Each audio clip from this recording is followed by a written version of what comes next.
வணக்கம். நான் மெய் ஜோதிட ஆலோசகர் கே கார்த்திகேயன் கள்ளக்குறிச்சியிலிருந்து பேசுகிறேன்.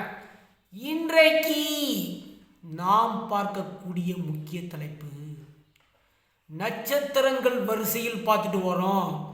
இன்று நாம் பார்க்கவிருக்கும் நட்சத்திரங்கள் சதயம் நட்சத்திரத்தின், அதாவது 4 பாதங்களில் பிறந்தவர்களுக்கான பலன்கள்.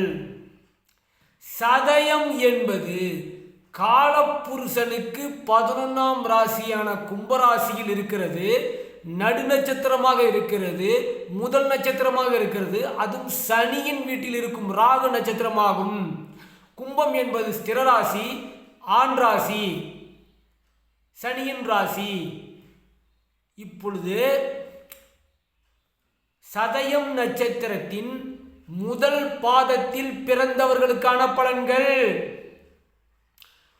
உத்தம பண்பாளன், சுந்தரன், கொடையாளி, சுத்தமானவன், வேதியர்கள் மீதும் பக்தர்கள் மீதும் அன்பும் மரியாதையும் கொண்டிருப்பவன், செல்வம் உடையவன்.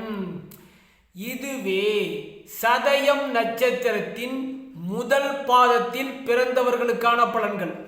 சதயம் நட்சத்திரத்தின் 2ஆம் பாதத்தில் பிறந்தவர்களுக்கான பலன்கள்.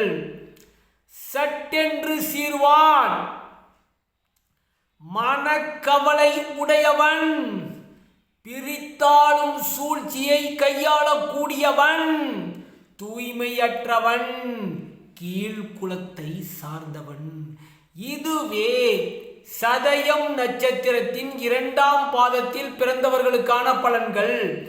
சதயம் நட்சத்திரத்தின் 3ஆம் பாதத்தில் பிறந்தவர்களுக்கான பலன்கள்.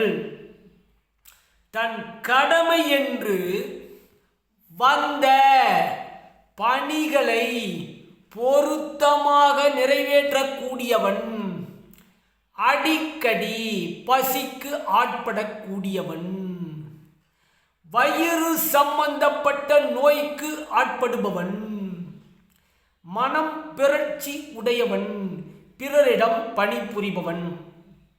இதுவே சதயம் நட்சத்திரத்தின் 3ஆம் பாதத்தில் பிறந்தவர்களுக்கான பலன்கள்.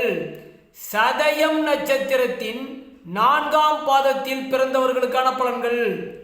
கூத்துக்களில் ரசனை உடையவன், முன்யோசனை உடையவன், மானஸ்தன், எண்ணிய காரியத்தை எண்ணியபடியே முடித்து வைக்கக்கூடியவன், உத்தமன், சௌக்கியமாகவும் சௌபாக்கியமாகவும் வாழக்கூடியவன். இதுவே சதயம் நட்சத்திரத்தின் 4ஆம் பாதத்தில் பிறந்தவர்களுக்கான பலன்கள்.